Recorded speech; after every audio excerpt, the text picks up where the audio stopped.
ತಿಂದ್ರಿ ಅಂತ ಕೇಳ್ತಿದ್ದಾರೆ, ಹೇಳಿ.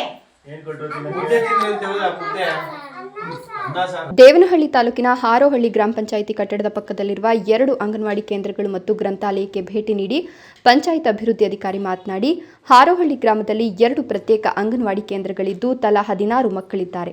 ಅಂಗನವಾಡಿ ಕೇಂದ್ರಗಳಲ್ಲಿ ಸ್ಥಳೀಯವಾಗಿ ಮೂಲಸೌಕರ್ಯ ಒದಗಿಸುವ ನಿಟ್ಟಿನಲ್ಲಿ ಪರಿಶೀಲನೆ ಮಾಡಲಾಗಿದ್ದು, ಅಂಗನವಾಡಿ ಶಿಕ್ಷಕರು ಕೇಂದ್ರದ ಆವರಣದಲ್ಲಿ ಕಾಂಕ್ರೀಟ್ ಕೂರುವ ಆಸನಗಳು, ಮಕ್ಕಳು ಆಟವಾಡಲು ಉಯ್ಯಾಲೆಗೆ ಮನವಿ ಮಾಡಿದ್ದಾರೆ ಎಂದರು. ಹಾರೋಹಳ್ಳಿ ಗ್ರಾಮ ಪಂಚಾಯಿತಿ ಹಾರೋಹಳ್ಳಿ ಗ್ರಾಮದಲ್ಲಿ 2 ಅಂಗನವಾಡಿ ಕೇಂದ್ರಗಳಿದ್ದು, ಇಲ್ಲಿ ಈ ಅಂಗನವಾಡಿ ಕೇಂದ್ರ ಒಂದರಲ್ಲಿ 16 ಮಕ್ಕಳಿದ್ದಾರೆ ಸುಮಾರು. ಇವತ್ತು ನಾವು ಇಲ್ಲಿ ಭೇಟಿ ನೀಡಿ ಇಲ್ಲಿ ಇರ್ತಕ್ಕಂಥ ಮೂಲಭೂತ ಸೌಕರ್ಯಗಳಿರಲಿ, ಮಕ್ಕಳಿಗೆ ದಿನ ಪ್ರತಿ ಏನು ಆಹಾರ ಕೊಡ್ತಾ ಇದ್ದಾರೆ ಅದನ್ನ ಪರಿಶೀಲನೆ ಮಾಡಿದ್ದೀವಿ. ಇವಾಗ ಅಂಗನವಾಡಿ ಕೇಂದ್ರದವರು ಮನವಿ ಮಾಡದಂತೆ ಇಲ್ಲಿ ಮುಂದೆ ಅಂಗನವಾಡಿ ಕಾಂಪೌಂಡ್ ಒಳಗಡೆ ಸಿಮೆಂಟ್ ಹಾಕ್ಕೊಡೋಕೆ ಹೇಳಿದ್ದಾರೆ. ಆಮೇಲೆ ಒಂದು 8 ಚೇರು, ಒಂದು ಉಯ್ಯಾಲೆ, ಈ ಮನವಿಯನ್ನು ನಮ್ಗೆ ಕೊಟ್ಟಿದ್ದಾರೆ.